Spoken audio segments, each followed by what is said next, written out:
Hello, good morning students. तो जो आज का हमारा ये वीडियो है ये आपके कंज्यूमर प्रोटेक्शन एक्ट का जो नेक्स्ट टॉपिक है राइट्स ऑफ द कंज्यूमर, उसको आज हम इस वीडियो में डिस्कस करेंगे। ये आपके एलएलबी सेकेंड सेम के जो लॉ ऑफ टॉर्ट्स है उसी में कंज्यूमर प्रोटेक्शन एक्ट दिया हुआ है, तो उसका जो हम सेकेंड टॉपिक है, क्योंकि डेफिनेशन पार्ट हम इससे प्रीवियस जो वीडियो है उसमें डिस्कस कर चुके हैं, तो आज हम पढ़ेंगे राइट्स ऑफ द कंज्यूमर। सो जो प्राइमरी राइट्स है कंज्यूमर के वो हैं, इस वीडियो में मैं आप डिस्कस करूँगी। तो first right is right to choose.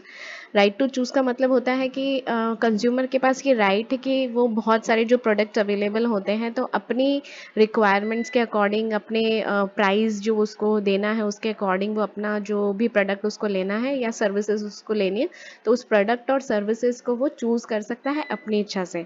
और जो सेलर है वो उसका कोई राइट नहीं बनता कि वो कंज्यूमर को फोर्स करे क्या कि वो किसी पर्टिकुलर ब्रांड का ही प्रोडक्ट यूज़ करे या कोई पर्टिकुलर प्रोडक्ट ही यूज़ करे। It is totally depend upon the consumer कि वो किस टाइप का प्रोडक्ट लेना चाहता है, वो उसका कौन सा उसके बजट में फिक्स है या उसकी क्या रिक्वायरमेंट है, क्या नेसेसिटी है, उसके अकॉर्डिंग वो क्या कर सकता है, उसके पास राइट है किसी भी प्रोडक्ट को चुनने का। राइट, तो ये क्या है, one of the basic rights of the consumer. Next right है राइट ऑफ सेफ्टी। सेफ्टी से अपन क्या समझते हैं कि कंज्यूमर का जो राइट है that is related with its safety और उसकी हेल्थ से रिलेटेड।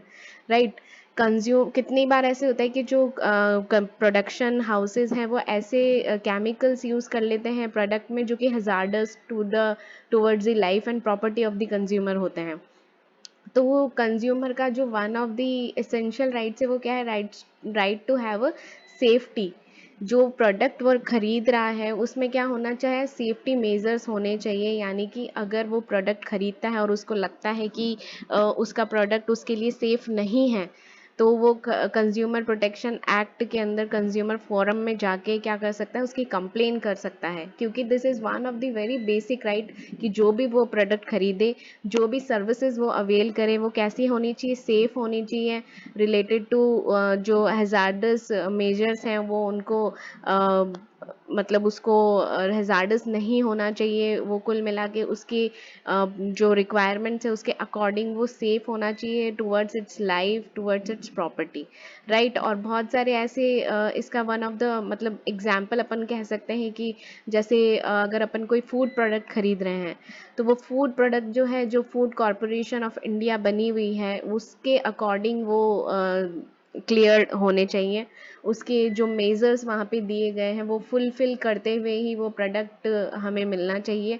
तो ये जो सेफ्टी चीज़ है, ये सेफ्टी प्रोडक्ट्स क्या है, जितनी भी हमारे जो भी प्रोडक्ट्स हैं वो जितनी भी काउंसिल्स बनी हुई है उनके अकॉर्डिंग जो उन्होंने मेजर्स दिए गए हैं, जो सेफ गार्ड्स दिए गए हैं, उनको फुलफिल करते हुए ही बनने चाहिए। So this is also one of the right of the consumer. Right, next है राइट टू सीक रिड्रेसल।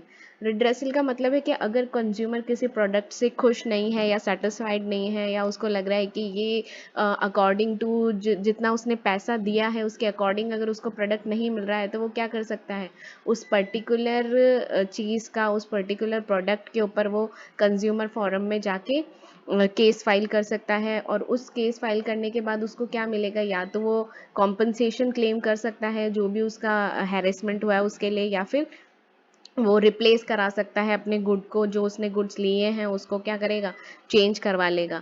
तो जितना भी जो भी हम प्रोडक्ट खरीदते हैं या एज एन कंज्यूमर, तो कंज्यूमर के पास एक बेसिक राइट होता है कि अगर वो कोई अनफेयर ट्रेड प्रैक्टिस हो रही है, कोई रेस्ट्रिक्टिव ट्रेड प्रैक्टिसेस हो रही है उस प्रोडक्ट के ऊपर, तो वो उसको क्या कर सकता है, कंज्यूमर फोरम में जाके उसके खिलाफ कंप्लेन कर सकता है और वहाँ उसके बिहाफ पे वो कंपनसेशन क्लेम कर सकता है या फिर रिप्लेसमेंट करवा सकता है गुड्स का। ये जो अनफेयर ट्रेड प्रैक्टिसेस हैं या रेस्ट्रिक्टिव ट्रेड प्रैक्टिसेस हैं, ये मैं आपको डेफिनेशन पोर्शन में पढ़ा चुकी हूँ। आप एक बार वापस से जो भी ये अगर आपको प्रॉब्लम है इसमें, तो आप वहाँ एक्ट में जाके इनकी डेफिनेशंस देख सकते हैं। इसमें पर्टिकुलरली डिफाइन किया हुआ कि क्या अनफेयर ट्रेड प्रैक्टिसेस होती हैं या रेस्ट्रिक्टिव ट्रेड प्रैक्टिसेस क्या होती हैं। राइट, तो अगर ऐसा कुछ हो रहा है तो इसके खिलाफ कंज्यूमर के पास राइट है कि वो कोर्ट में जा सकता है। नेक्स्ट है राइट ऑफ इंफॉर्मेशन। इन्फॉर्मेशन से मतलब है कि जो प्रोडक्ट वो खरीद रहा है एज अ कंज्यूमर, तो उसके पास राइट है कि वो उस प्रोडक्ट के बारे में इंफॉर्मेशन ले सके, information in related to quantity of the product, quality of the product, the standard measures which has been taken while making that product, उसके prices क्या है, उससे related information ले सकता है। और इसका one of the best example क्या है, जितने भी प्रोडक्ट्स अपन खरीदते हैं तो आपने देखा होगा कि उनके साइड में या बैक साइड में उसके क्वांटिटी, क्वालिटी, उसमें क्या क्या इंग्रेडिएंट्स यूज हो रहे हैं, वो सब, उसका प्राइस, उसका स्टैंडर्ड ऑफ मेजर्स का क्या फॉलो किए हैं, वो सब लिखा हुआ होता है। तो this is the right to get information about the product, और ये सेलर की ड्यूटी भी है क्या कि वो इन सारी इंफॉर्मेशन को कंज्यूमर को प्रोवाइड कराए, राइट। तो this is also one of the right of the consumer. Next है right to be heard. Right to be heard का मतलब ये होता है कि अगर आपने किसी कंप्लेन फाइल करी है, कंज्यूमर ने किसी प्रोडक्ट से रिलेटेड कोई कंप्लेन, ये डिस्ट्रिक्ट फोरम, स्टेट फोरम या नेशनल काउंसिल के सामने उसने कोई अपनी कंप्लेन फाइल की है, तो he has a right to be heard, यानी कि उसको सुना जाएगा।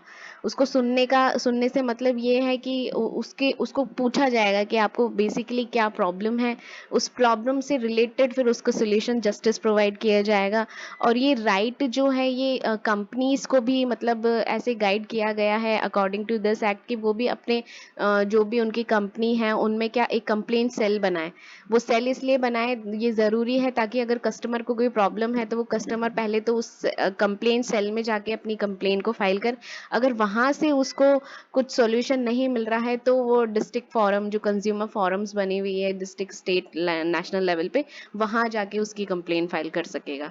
तो this is also one of the right to be heard, यानी उसकी अगर उसको कोई कंप्लेंट है या उसको कोई प्रॉब्लम है तो उसको सुना जाएगा, ना कि उसको इग्नोर कर दिया जाएगा। ये ही कंज्यूमर जो प्रोटेक्शन एक्ट बना हुआ है, इसका वन ऑफ द बेसिक चीज ही ये है कि he has a right to be heard, right. Next है आपका कंज्यूमर का right to get in education.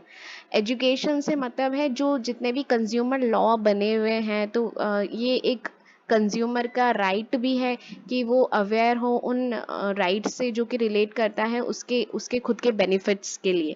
जो राइट बनाए गए हैं, जो लॉज बनाए गए हैं, तो उनकी जानकारी होना भी कंज्यूमर को बहुत ज़रूरी है। क्योंकि बहुत बार ऐसे होता है कि कंज्यूमर को पता ही नहीं होता that he has been forged by certain companies, क्योंकि वो लॉज जो है उनको पता ही नहीं है। तो it is the duty of the makers to make aware consumer about their laws. और ये गवर्नमेंट ने भी अपने अपने लेवल पे इनिशिएटिव्स लिए हुए हैं कि वो कंज्यूमर्स को या सिटीजन्स को एजुकेट करें कि उनके राइट क्या हैं, और वो इसके लिए हेल्प लेते हैं मीडिया की या एजुकेशनल स्कूल्स की, जहाँ पर उनको पढ़ाया जाता है क्या कि कंज्यूमर के अपने कुछ राइट्स हैं। उन राइट्स को ही देखते हुए वो पता लगाता है कि हाँ दैट ही इज़ मतलब कंज्यूमर के बेनिफिट के लिए काम हो रहा है, राइट। तो ये जो छह हमने राइट पढ़े हैं, these are basically very important right of the consumer, और इन्हीं के बेसिस पे वो अगर इन राइट्स का कोई भी वायलेशन होता है तो वो कंप्लेन फाइल कर सकता है, किसमें, कंज्यूमर प्रोटेक्शन एक्ट के अंदर।